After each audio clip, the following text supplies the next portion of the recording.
솔로몬 왕 하면 지혜로운 왕으로 기억합니다. 한 아이를 두고 서로 자기 아이라며 싸우는 두 여인에게서 친모를 찾아준 솔로몬의 지파는 그 지혜를 보여주는 대표적인 이야기입니다. 솔로몬은 아버지 다윗의 삶을 지켜봐왔기에 그의 삶을 본받고자 하나님께 정성을 다해 예배드렸습니다. 그런데 오늘 본문 3장 3절에는 복선이 되는 한 구절이 있습니다. 솔로몬이 여호와를 사랑하고 그의 아버지 다윗의 법도를 행하였으나 산당에서 제사하며 분향하였더라. 이 산당은 가나안 원주민들이 믿었던 신에게 제사드리던 곳입니다. 솔로몬이 기브온 산당에 있을 때 꿈에서 하나님의 목소리를 듣습니다. 하나님은 네게 무엇 주기를 바라는지 말해보라 라고 하십니다. 당시 왕은 제사장과 재판장의 역할도 겸했는데 나이가 어린 솔로몬은 그 중에 재판하는 일이 가장 시급한 문제라고 생각했던 것 같습니다. 그래서 말합니다. 9절 그러므로 주님의 종에게 지혜로운 마음을 주셔서 주님의 백성을 재판하고 선과 악을 분별할 수 있게 해주시기를 바랍니다. 하나님은 솔로몬이 자기를 위해 장수나 부, 원수의 생명을 구하지 않고 송사를 분별하는 지혜를 구한 것이 마음에 들었습니다. 그래서 그에게 지혜를 줄 뿐만 아니라 구하지 않은 부와 영광도 주겠다고 약속합니다. 이후로 솔로몬은 하나님의 약속대로 지혜와 부와 장수를 모두 누리는 왕이 되었습니다. 성전과 궁전이 완성되었고 많은 나라가 이스라엘과 손잡았습니다. 무역과 상업이 활발하게 이루어졌고 이스라엘은 다윗 시대와는 비교가 되지 않을 정도로 경제와 문화가 번성했습니다.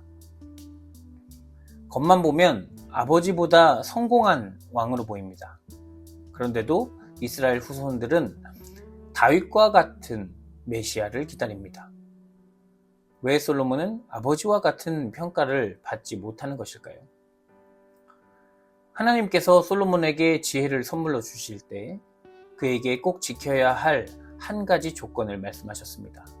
14절 네가 만일 내 아버지 다윗이 행함같이 내 길로 행하며 내 법도와 명령을 지키면 내가 또 내 날을 길게 하리라. 다윗과 같이 하나님을 진실하게 따라야 합니다. 이것은 다윗도 솔로몬에게 유언으로 강조한 내용입니다. 가장 중요한 이 부분에서 솔로몬은 아버지와 같지 않았습니다. 통치 초기에 솔로몬은 하나님께 순종하는 왕으로 보였습니다. 그러나 나이가 들면서 하나님을 배반하는 일들을 벌입니다. 솔로몬은 다른 나라와의 교섭을 위해 많은 이방인 공주들을 아내로 받아들입니다. 나라의 안전과 부를 위해 그랬겠죠. 그러나 이방인들과 결혼하는 것은 율법에서 금지한 내용입니다. 우리가 율법을 논할 때 행위로 모든 것을 판단할 수 없다고 말하듯이 이방인과 결혼하는 행위 자체는 큰 문제가 아니었습니다. 하나님이 솔로몬의 꿈에 나타나시기 전 그는 이미 바로의 딸과 결혼한 상태였지만 하나님은 그의 기도와 소원을 보고 마음에 들었다고 하셨으니까요. 이방인과 혼인을 금지하는 규정이 생긴 진짜 이유는 이방인들과 함께 들어오는 이방 신들을 이스라엘 백성들이 하나님과 동등하게 여길 수 있기 때문이었습니다. 솔로몬은 이 지점을 넘어갔습니다. 열왕기상 11장 3, 4절은 솔로몬을 이렇게 평가합니다. 왕은 후궁이 700명이요 첩이 300명이라 그의 여인들이 왕의 마음을 돌아서게 하였더라. 솔로몬의 나이가 많을 때에 그의 여인들이 그의 마음을 돌려 다른 신들을 따르게 하였으므로 왕의 마음이 그의 아버지 다윗의 마음과 같지 아니하여 그의 하나님 여호와 앞에 온전하지 못하였으니. 이후로 성경 기자는 솔로몬을 냉정하게 평가합니다. 솔로몬이 여호와의 눈 앞에서 악을 행했다. 솔로몬이 마음을 돌려 이스라엘의 하나님 여호와를 떠났다. 율법을 어긴 행위는 속죄죄로 돌이킬 수 있는 일입니다. 그러나 마음이 떠난 자의 속죄죄는 하나님과 상관없게 됩니다. 마음의 우상을 섬기기 시작한 솔로몬의 앞날은 점차 무너지기 시작하면서 이스라엘이 남과 북으로 쪼개지는 결과를 낳습니다. 결과적으로 솔로몬은 이스라엘 지파를 분열하게 만든 왕으로 평가받게 되었습니다. 솔로몬의 마음이 언제부터 변하게 되었을까요? 후궁과 첩의 설득에 넘어가면서부터라고 생각할 수 있지만 하나님께 순종하는 것처럼 보였던 때부터 이미 마음이 다른 곳에 있었던 것은 아닐까요? 결과를 보고 나니 그 마음의 중심에 무엇이 있었는지를 알 수 있습니다. 솔로몬은 1000번제를 드리기 전부터 외교를 위해 바알의 딸과 결혼했습니다. 그에게 중요한 것은 외교였습니다. 솔로몬이 하나님께 구한 것은 사람들을 올바로 재판할 수 있는 지혜였습니다. 그는 이 지혜를 이용해 자기를 세우고 드러내는 데에 사용했습니다. 이스라엘은 수많은 건설 계획으로 화려한 외형을 구축해 나갔고 거기에 들어가는 비용은 모두 백성이 감당해야 했습니다. 당시 솔로몬이 걷어들인 세금의 무게가 금 666달란트라고 합니다. 세금이 무거웠던 만큼 백성들의 삶의 질은 떨어졌을 것이고 백성들은 건축을 위해 강제 노역에 시달려야 했습니다. 솔로몬은 나라의 외형에 집착하느라 백성들의 고충을 헤아리지 않았습니다. 요한계시록이 짐승의 숫자로 666을 말했다는 것은 우연이 아닐 것입니다. 네로 황제의 그리스도인을 향한 폭력이 솔로몬이 자기 영광을 위해 백성의 삶을 외면한 것과 다르지 않다는 뜻입니다. 그렇다면 솔로몬이 지혜를 원했던 이유도 하나님을 위한 것이 아니라 자기를 위함이었다는 것을 알 수 있습니다. 나라를 통치하기 위해서는 지혜가 필요하다는 솔로몬의 생각은 옳았지만 그 지혜는 다윗과 같이 하나님 마음에 닿지 못하는 세속적인 지혜였습니다. 지난주 말씀에서 예수님은 썩을 양식을 위하여 일하지 말고 영생하도록 있는 양식을 위하여 하라 라고 말씀하셨습니다. 먹을 것과 입을 것을 위해 예수님을 메시아로 추종하던 사람들의 마음과 솔로몬이 하나님을 통해 얻으려고 했던 목적이 같습니다. 그들은 썩을 양식을 위해 일했습니다. 솔로몬의 영광은 모두 사라졌습니다. 그가 지은 성전도 바벨론에 의해 무너지고 그의 백성들은 갈라지고 하나님을 올바로 예배하는 법을 잃어버렸습니다.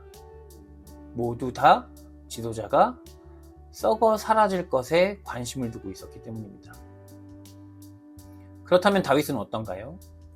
다윗이 하나님 마음에 합한 자라는 평가를 받는 이유는 그의 삶이 모든 사람이 보기에 흠잡을 데가 없어서가 아닙니다.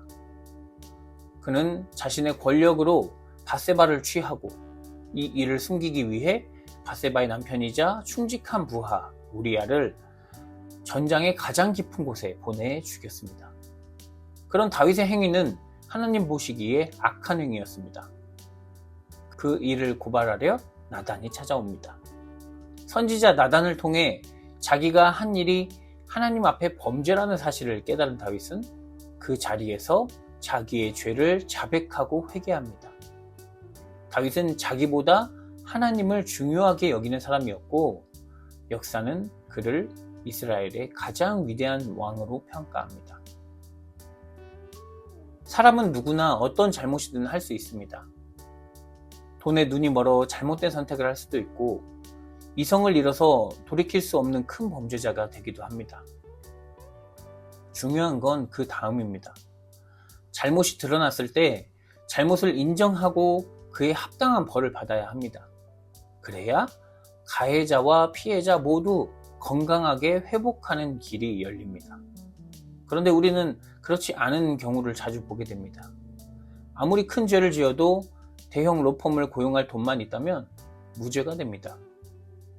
일본은 한국에 강제로 끌고 간 노동자 위안부 등의 역사를 없었던 일로 만들려고 합니다. 피해자들의 대부분은 진실한 사과 한마디 듣지 못하고 생을 마감했습니다. 이런 태도를 보이는 이유는 자기의 흠이 드러나는 것을 두려워하기 때문입니다. 그것이 자기 위치를 낮추고 힘을 약하게 만든다고 생각합니다. 그러나 도종환 시인의 말처럼 흔들리지 않고 피는 꽃이 어디 있겠습니까? 오히려 자기의 연약함을 인정할 때 우리는 강해집니다. 숨기는 것이 없기에 자유롭고 서로를 향한 신뢰도 높아집니다. 하나님과의 관계도 그렇습니다. 나의 연약함을 다 아시는 하나님이 우리와 함께 하신다는 것을 믿는다면 우리는 하나님 앞에서 어린아이처럼 살아갈 수 있습니다. 내 모습이 남에게 어떻게 보일까 고민하지 않습니다. 하나님이 주신 모습 그대로 충분히 아름다운 존재임을 자각하고 세상 모든 존재를 그렇게 바라보며 사랑할 수 있는 존재가 될 것입니다.